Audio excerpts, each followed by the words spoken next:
Bismillahirrahmanirrahim. Assalamualaikum warahmatullahi wabarakatuh. Saya Siti Nureli Sutiani dari Program Studi Pendidikan Matematika STKIP Muhammadiyah Kuningan. Nah, di sini saya akan membuat suatu video pemaparan materi mengenai salah satu materi yang ada pada mata kuliah bimbingan dan konseling, di mana mata kuliah ini diampu oleh Bapak Dodi Ahmad Hairudin MPDI. Pada pertemuan kali ini, saya akan menjelaskan mengenai landasan filosofis, di mana di dalamnya terdapat makna, fungsi, dan prinsip filosofis bimbingan konseling, hakikat manusia, serta tujuan dan tugas dari kehidupan. Oke, langsung saja kita masuk ke dalam materinya. Nah, ternyata landasan-landasan bimbingan konseling ini ada banyak, dan salah satunya adalah landasan filosofis yang akan kita bahas pada pertemuan kali ini. Di sini ada penjelasan bahwa seperti sebuah bangunan, bimbingan konseling juga memerlukan landasan supaya ketika ada masalah atau ketidakpuasan dalam bimbingan konseling, sang konselor bisa kembali kepada landasan untuk menjawabnya. Jadi, jika ada masalah ataupun gangguan yang terjadi ketika proses bimbingan konseling, maka bimbingan konseling tidak akan hancur ataupun tidak akan terhenti, atau bahkan tidak akan menemukan solusi. Namun, sang konselor bisa kembali kepada landasan untuk menjawab hal-hal yang dipermasalahkan tersebut. Seperti yang kita tahu, filsafat merupakan ilmu yang mempelajari ataupun yang menjunjung tinggi tentang kebenaran. Nah, jadi di sini landasan filosofis itu berdasar pada pemikiran-pemikiran yang logis, sistematis, dan masuk akal dalam menyelesaikan masalah dalam bimbingan konseling. Adapun hal-hal penting dalam filsafat yang harus dikuasai seorang konselor, diantaranya adalah yang pertama, yaitu logika. Sesuai dengan landasan filosofis yang berdasar pada filsafat, tentunya dibutuhkan logika untuk mencari solusi dari permasalahan yang dihadapi oleh klien. Dengan adanya logika ini, kita akan mencari apa yang sebenarnya terjadi dan bagaimana cara efektif untuk menyelesaikan masalah tersebut dengan hal-hal yang logis dan tentunya masuk akal. Yang kedua adalah etika. Nah, seorang konselor tentunya harus memiliki etika yang bagus untuk menghadapi seorang klien. Seorang klien haruslah dibuat nyaman dan untuk mampu membicarakan hal-hal yang ada di dalam dirinya. Oleh karena itu, etika sangat penting dalam keberlangsungan bimbingan konseling. Selanjutnya ada estetika. Di sini yang dimaksud adalah cara ataupun seni yang didapatkan ataupun yang dilakukan oleh seorang konselor kepada seorang klien. Seperti itu. Jadi, jika terlalu monoton, tentunya seorang klien akan merasa bosan ataupun tidak ingin lagi untuk memaparkan masalahnya kepada sang konselor. Baik, yang selanjutnya adalah hal penting filsafat yang harus dimiliki oleh seorang ahli praktik. Nah, di sini ada ontologi, yaitu membahas tentang apa pengertian dari bimbingan konseling tersebut. Nah, jika seorang konselor tidak tahu apa arti bimbingan konseling, maka bagaimana cara dia untuk melakukannya? Jadi sebelum melakukannya, dia harus tahu dulu apa pengertian, apa fungsi, dan apa tujuan dari bimbingan konseling. Lalu di sini ada epistemologi yang mempelajari terkait dengan bagaimana cara melakukan bimbingan konseling yang baik seperti itu.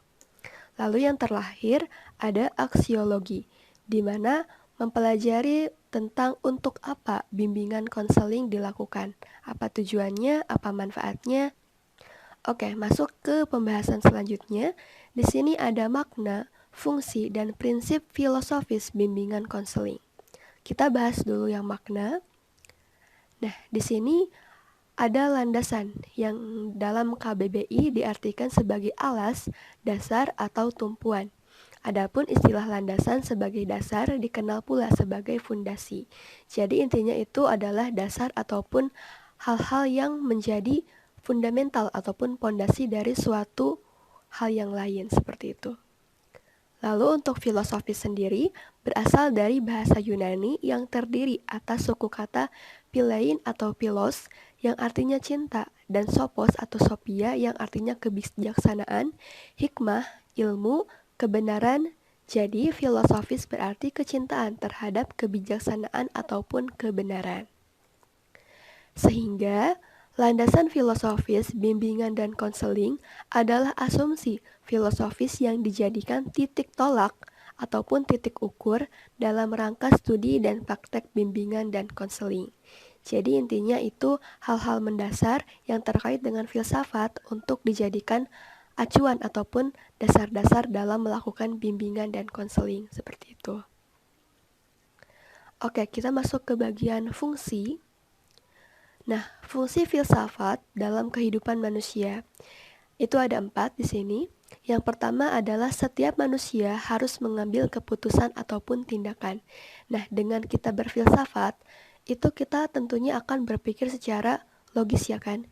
Nah, dengan logis ini, kita akan mampu mengambil keputusan ataupun tindakan mana yang benar, mana yang salah, seperti itu. Lalu yang kedua, keputusan yang diambil adalah keputusan sendiri. Nah, ini terkait dengan yang pertama, bahwa jika kita sudah berpikir logis ataupun berpikir secara filsafat, kita bisa menentukan apa yang menjadi pilihan kita sendiri. Terus yang ketiga, dengan berfilsafat dapat mengurangi salah paham dan konflik. Nah, ini berkaitan dengan hal-hal ataupun bukti-bukti yang didapat dari filsafat. Karena filsafat berdasarkan dengan fakta, tentunya salah paham ataupun konflik tidak akan terjadi karena semuanya telah jelas dan telah teratur dalam bukti-bukti tersebut. Lalu yang keempat, untuk menghadapi banyak kesimpang siuran dan dunia yang selalu berubah. Maksudnya, jika kita sudah mengetahui fakta ataupun mengetahui kebenaran, tentunya berita-berita bohong, berita-berita hoax ataupun kesimpang siuran tidak akan terjadi. Adapun dunia yang selalu berubah, kita tidak akan terbawa arus karena sudah berpegang erat dengan filsafat ataupun pemikiran kita sendiri. Fungsi filsafat untuk konselor yaitu membantu berpikir secara kritis, sistematis, dan rasional terhadap masalah yang dihadapi. Seperti yang kita tahu bahwa konselor bertugas untuk membantu klien dalam memecahkan suatu masalah. Nah, dengan berpikir filsafat tentunya penyampaian ataupun pengambilan suatu solusi akan berjalan dengan baik, lancar, dan tepat untuk masalah tersebut. Selanjutnya masuk kepada prinsip filosofis bimbingan konseling. Yang pertama di sini berdasar keilmuan dan harga diri individu atau klien atas haknya untuk mendapat bantuan. Nah, jadi bimbingan konseling ini berdasarkan landasan filosofis dilakukan dengan adanya ilmu. Karena tidak ada ilmu, maka bimbingan konseling tidak akan berjalan dengan baik. Adapun atas haknya ini dimaksudkan bahwa setiap klien memiliki hak untuk dilayani oleh konselor, seperti itu. Lalu yang kedua adalah berkesinambungan. Maksudnya adalah berkaitan dengan hal-hal yang di sekitarnya ataupun berkelanjutan terhadap hal-hal yang sebelumnya terjadi. Lalu yang ketiga, respek terhadap hak klien yang meminta pelayanan. Seperti yang tadi disebutkan bahwa setiap klien memiliki hak untuk mendapat bantuan dari konselor. Yang keempat, dilaksanakan melalui kerjasama yang masing-masing bekerja berdasarkan keahlian atau kompetensinya sendiri. Jadi untuk bimbingan konseling ini tidak bisa hanya ada di satu sisi ataupun dari seorang bidang gitu. Pastinya karena masalahnya kompleks ataupun hal-hal lingkungannya banyak, tentunya sedikit atau banyak pasti akan berkaitan dengan hal-hal di sekitar klien ataupun konselor itu sendiri. Yang kelima, fokus bimbingan adalah membantu individu dalam merealisasikan potensi dirinya. Ya, di sini sebagai konselor kita berfungsi untuk mencari ataupun membantu klien dalam mencari potensi diri, lalu mengaplikasikannya dalam kehidupan sehari-hari. Jadi untuk membantu klien dalam mencari jati diri dia itu seperti apa. Yang keenam, bersifat individualisasi, personalisasi, dan sosialisasi. Lanjut pada hakikat manusia. Para penulis barat telah mendeskripsikan tentang hakikat manusia. Di antaranya, yang pertama, manusia adalah makhluk rasional. Maksudnya adalah menggunakan akal pikirannya untuk menentukan suatu sikap ataupun keputusan. Yang kedua, manusia dapat belajar mengatasi masalah-masalah yang dihadapinya karena dia mampu berpikir secara rasional. Yang ketiga, manusia berusaha terus mengembangkan dirinya melalui pendidikan. Ya, baik pendidikan formal, informal, ataupun pendidikan-pendidikan lainnya, tentunya manusia akan terus berusaha untuk mengupgrade ataupun mengembangkan dirinya sesuai dengan potensi, minat bakat, ataupun hal-hal yang disukai oleh dirinya sendiri. Yang keempat adalah manusia dilahirkan dengan potensi untuk menjadi baik dan buruk.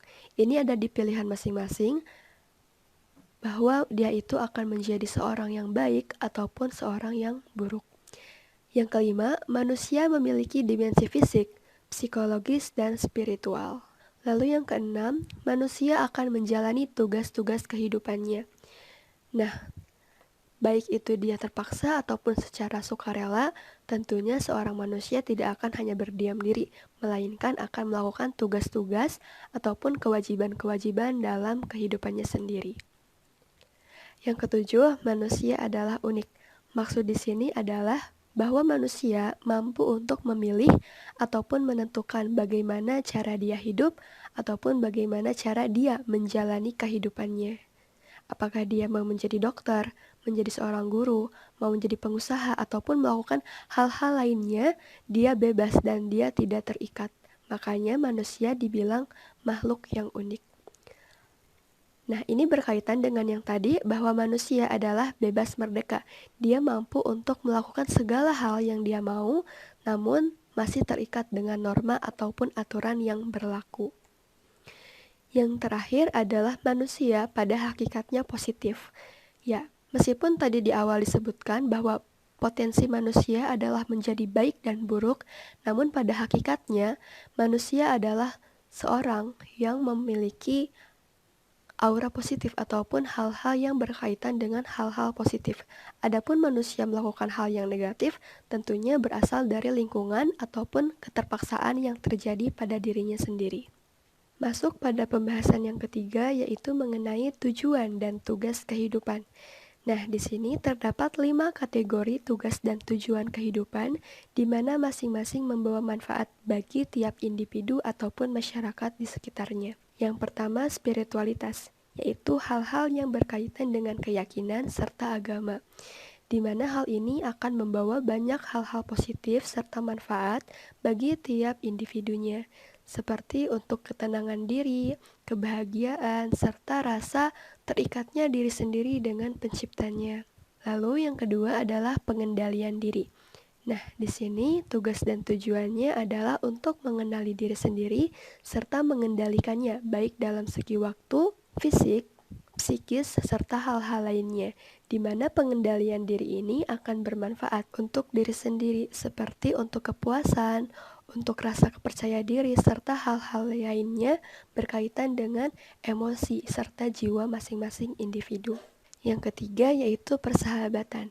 Di sini maksudnya adalah hubungan sosial antara individu yang satu dengan individu yang lain, di mana persahabatan ataupun pertemanan ini akan membawa dampak positif seperti rasa kepercayaan, tolong-menolong, ataupun hal-hal lainnya berkaitan dengan jiwa sosial.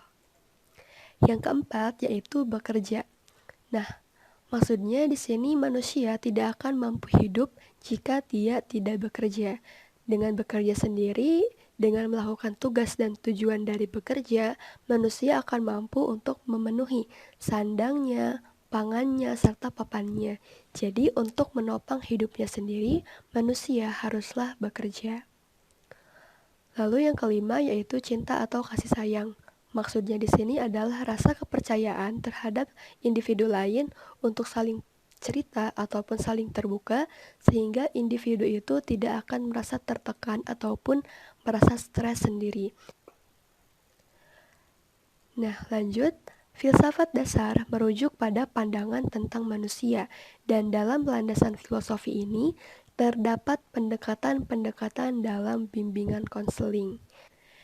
Ada 8. Yang pertama, pendekatan psikoanalitik, di mana psikoanalitik ini memandang bahwa manusia pada dasarnya ditentukan oleh energi psikis dan pengalaman-pengalaman diri. Maksudnya adalah pengalaman kita saat kita masih kecil ataupun saat masih balita itu akan berpengaruh besar terhadap diri kita di masa yang akan datang. Seperti itu.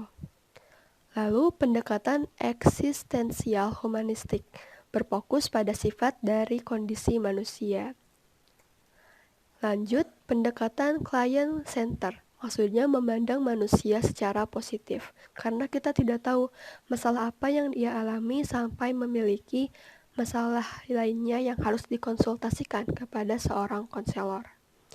Yang keempat, pendekatan gestalt, di mana manusia terdorong ke arah keseluruhan dan integrasi pemikiran, perasaan, serta tingkah laku. Maksudnya, membantu untuk klien mengingat hal-hal yang terjadi di masa lampau yang itu menjadi trauma sehingga menyebabkan kesulitan-kesulitan di masa yang akan datang.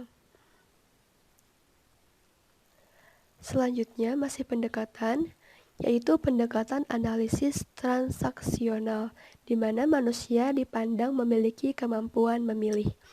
Ya, di sini maksudnya dengan pendekatan ini konselor menyediakan pilihan-pilihan terhadap klien dan klien itu memilih secara sendiri apa yang terbaik untuk dirinya. Lalu pendekatan tingkah laku, manusia dibentuk dan dikondisikan oleh pengondisian sosial budaya. Ya, seperti yang kita tahu bahwa tingkah laku terbentuk dari lingkungan yang ada pada individu tersebut. Lalu pendekatan rasional emotif. Manusia dilahirkan dengan pikiran rasional, tetapi juga dengan kecenderungan ke arah berpikir curang. Lalu pendekatan realitas. Manusia membutuhkan identitas dan mampu mengembangkan identitas kegagalan. Seorang klien harus bisa mengidentifikasi di mana kesalahan-kesalahan dia di masa lalu ia perbaiki di masa yang akan datang. Ya, pembahasan yang terakhir mengenai landasan filosofis Pancasila dalam bimbingan konseling di Indonesia. Ya, seperti yang kita tahu bahwa Indonesia tidak akan bisa terlepas dari Pancasila, termasuk bimbingan konselingnya. Jadi dalam bimbingan konseling di Indonesia tentunya akan diselipi hal-hal terkait dengan nilai-nilai Pancasila. Nah, implikasi Pancasila sebagai landasan bimbingan dan konseling, yang pertama itu tujuan bimbingan dan konseling harus selaras dengan nilai-nilai yang terkandung dalam setiap sila Pancasila. Jadi tidak boleh bertolak belakang dengan nilai-nilai yang terkandung dalam Pancasila itu sendiri. Yang kedua, konselor seyogianya menampilkan kualitas pribadi yang sesuai dengan nilai-nilai Pancasila. Jadi konselor itu harus sesuai nih, kayak misalkan berpakaian rapi, berperilaku sopan, bertutur kata baik. Jadi tidak boleh bertolak belakang dengan Pancasila seperti itu. Yang ketiga, perlu melakukan penataan lingkungan, baik fisik dan sosial budaya, yang mendukung terwujudnya nilai-nilai Pancasila dalam kehidupan perorangan maupun masyarakat pada umumnya. Jadi, lingkungan itu harus lingkungan yang baik sesuai dengan Pancasila. Tidak boleh ada seperti narkoba, judi, minuman keras, ataupun hal-hal yang merusak. Seperti itu. Jadi emang dari konselornya, dari kliennya, serta dari lingkungannya itu harus dibungkus dalam nilai-nilai Pancasila.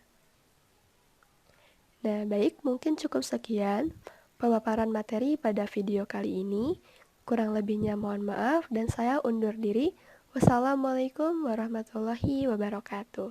Semoga bermanfaat dan semangat belajar.